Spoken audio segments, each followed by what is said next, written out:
આમ રાજ્યના બીજેપી સંગઠનમાં હાલ સબ સલામતની સ્થિતિ નથી જ. અમરેલી પછી જૂનાગઢ ભાજપમાં પણ ઉથલપાથલના સ્પષ્ટ એંધાણ મળી રહ્યા છે. માણાવદર વિધાનસભા પેટા ચૂંટણીમાં ભાજપના ઉમેદવાર અરવિંદ લાડાણીના લેટર બોમ્બથી ભાજપમાં ચિંતા પેઠી છે. પ્રદેશ ભાજપ પ્રમુખ સી.આર. પાટીલને પત્ર લખીને લાડાણીએ પૂર્વ કેબિનેટ પ્રધાન અને માણાવદરના પૂર્વ ધારાસભ્ય જવાહરભાઈ ચાવડા પર ગંભીર આરોપ મૂક્યા છે. જવાહર ચાવડાએ પત્ની અને દીકરાને આગળ રાખી પક્ષ વિરોધી પ્રવૃત્તિ કરી હોવાનો તેમણે દાવો કર્યો છે.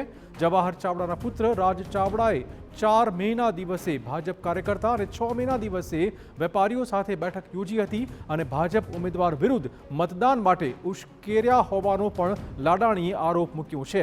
માણાવદર ભાજપના અન્ય હોદ્દેદારો ઉપર પણ પક્ષ વિરોધી પ્રવૃત્તિનો લાડાણીએ પત્રમાં ઉલ્લેખ કર્યો હતો.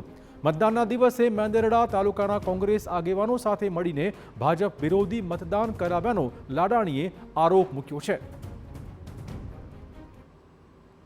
માણાવદર વિસ્તારના જ માજી ધારાસભ્ય અને માજી કેબિનેટ મંત્રી શ્રી જવાહરભાઈ ચાવડાના પુત્ર રાજ ચાવડાએ તારીખ 4/5/24ના રોજ તેમના માલિકીની નૂતન જીનિંગ ફેક્ટરીમાં 800થી 1000 કાર્યકરોની મીટિંગ બોલાવી અને તેમાં તેમને એવું જાણ કરેલ કે ભાઈ મારા પપ્પાના હારનો બદલો લેવાનો છે, એટલે આપણે ભારતીય જનતા પાર્ટીના ઉમેદવાર અરવિંદભાઈ લાડાણીને હરાવવાના છે અને કોંગ્રેસના ઉમેદવારને જીતાડવાના છે. પ્રશ્ન પણ ન થતો જ્યારે પોતે જ ઉમેદવાર એવું લખીને આપતો હોય સી.આર. પાટીલ સાહેબને કે ભાઈ મારી વિરુદ્ધમાં, એના સિવાય પણ બીજા 2-3 પણ નામ આપ્યા છે.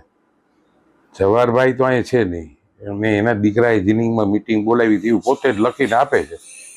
તો પછી તો ભારતીય જનતા પાર્ટી છે એ શિસ્તબદ્ધ પાર્ટી છે અને ઉમેદવાર પોતે લખીને આપતો હોય તો એની ગંભીરતા પાર્ટી લે.